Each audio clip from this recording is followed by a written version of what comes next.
It helps to understand what we're looking at outdoors when we see trees, we see rivers, springs, and so on. It helps if we understand the natural history of what we're looking at, and then we understand the values of it and ecologically how it all relates together and how humans are part of that relationship.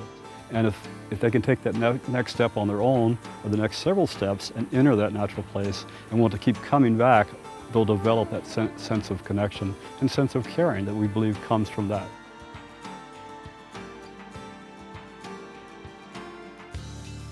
I'm a writer. I specialize in environmental topics, natural history, conservation. I've written 4 books, several hundred magazine pieces, articles and essays, and I've done several documentary films. I have a broadcast film and a theater degree from the University of Maine, and since the day I graduated, I've been working in broadcasting. But when I finally got to PBS and started working long format television programs, I really found my niche. So ever since then, I've been working pretty much in long format television and more exclusively in documentaries. When you mark them, you mark the date that it needs to be done again? Bob and I collaborated on a film before Equinox called Wekiwa Legacy or Loss. He and I were of like minds in terms of loving nature and the outdoors. We felt there was a real black hole out there in terms of people understanding this very unique and singular natural world around us here in Florida. So we decided to create Equinox as a nonprofit vehicle, as a foundation, so we wouldn't have all this heavy top-ended infrastructure that would cost a lot of money. We could do it closer to the bone. We could keep our hearts involved in it. We could get like-minded people who also cared about the same things involved, and we could carry out these productions and thus bring our own ideas and things that we felt in our heart into film. So basically we start production in August. The role of the board of the directors is we put together some friends and some people that have different experiences in the environmental world, and we brought them together to help us really make sure that we were on target with what needed to happen here in the state of Florida in terms of focusing people on personal responsibility with environmental causes. Okay. In the initial years, that was very helpful for us in focusing our need, validating the course that we were on, that both Bill and I wanted to take. Rather than just making it a personal agenda, we wanted to make it an environmental agenda.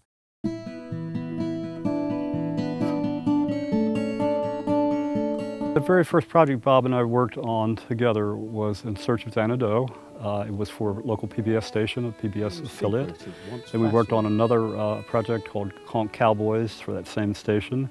And both of those were sort of the prototypes for what Equinox would become. He begins his search at Picolata. Search of Xanadu essentially retraced the journey of the naturalist William Bartram when he came up the St. Johns River and then wrote about it in travel. Conch cowboys, basically we used as a keystone species to help people understand that the conch is a giant snail basically that lives on the bottom. It's very susceptible to changes in the environment and including not just pollution but overfishing.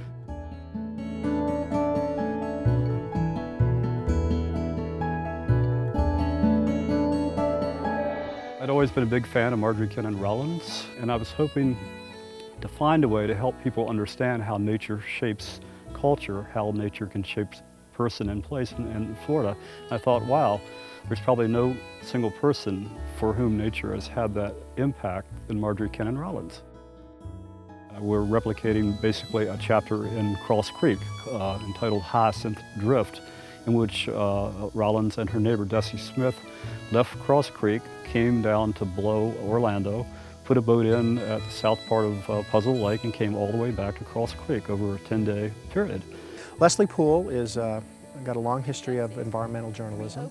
Jennifer Chase is a musician, a songwriter. So bringing them together is going to be interesting, an interesting analogy to how Marjorie, who was a romantic writer, took the trip with Desi Smith, who at the time was a Florida cracker, very well-established woodswoman of the time. Completely two different women, yet were somehow able to find some commonality and connection on the river.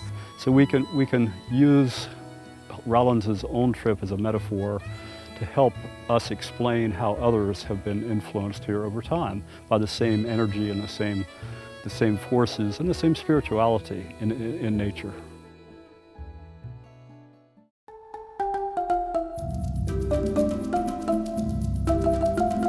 For Off the Map, we actually had 13 locations that we had pinpointed geographically around the state of Florida. They were all spread out pretty well. These three, candidly, were the ones that we were able to get funded. Shingle Creek, headwaters of the Everglades, Western Everglades, in search of Mr. Watson, and the Indian River Lagoon. So it helps reveal a lot about the sort of the hidden side of Florida, the rivers that people, and then lagoons that people don't always experience firsthand. They drive over them sometimes. You might take a little boat trip on them, but how much do they really know about the history? How much do they know about the biology and the ecology of the place? There was something about it that was just so wonderful.